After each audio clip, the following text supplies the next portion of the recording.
I think I have found some of the most impressive wagon ruts on the Santa Fe Trail, and I venture to say that these have to be some of the deepest in the country.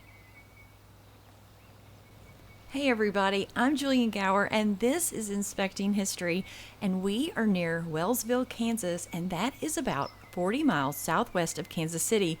And this park is called the Ivan Boyd Memorial Prairie Preserve and Blackjack Ruts, and it's run by the National Park Service, and they have a nice little trail that leads up to the ruts. And this is Grindstone Creek, which all travelers on the Santa Fe Trail had to cross. It was just a little further down the stream.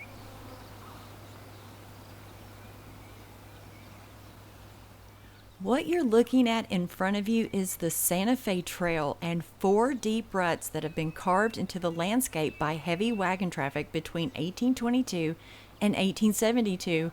And the Santa Fe Trail began in central Missouri in the town of New Franklin, which is on the Missouri River, and it ended 800 miles later in Santa Fe, New Mexico, and it followed portions of the existing Osage Trace and the Medicine Trails. And traffic on the Santa Fe Trail was mostly freight wagons headed to Santa Fe or returning that created these monster ruts.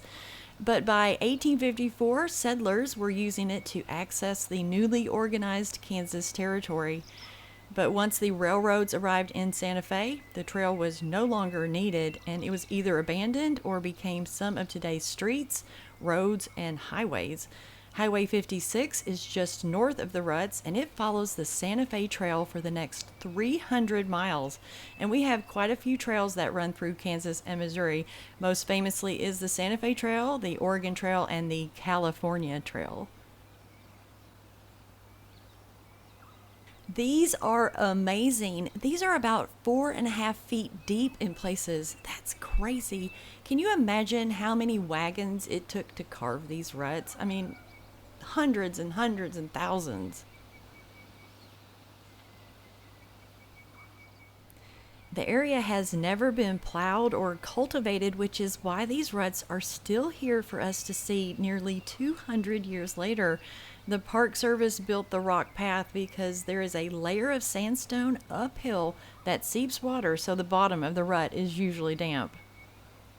This is part of what they call the Narrows, and that was a watershed divide between the Wakarusa and Kansas rivers to the north and the Maurice Decine River to the south, and wagon trains followed this ridge because there were less creeks and streams that they needed to cross.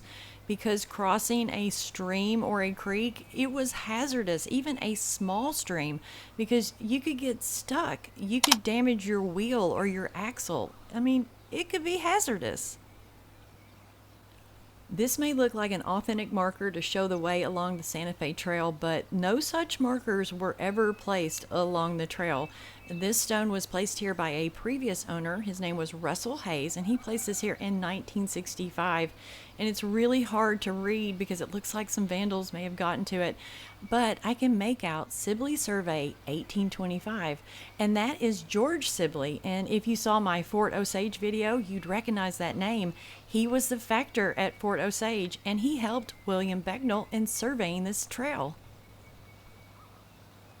I was really impressed with these ruts. I mean, they kind of blew me away. I hope you learned something today, or at the very least found this video interesting. If you did, consider hitting the like button because that helps out my channel a great deal. And let me know your thoughts in the comments. Thanks for joining me today, and I will see you guys next week. Bye now.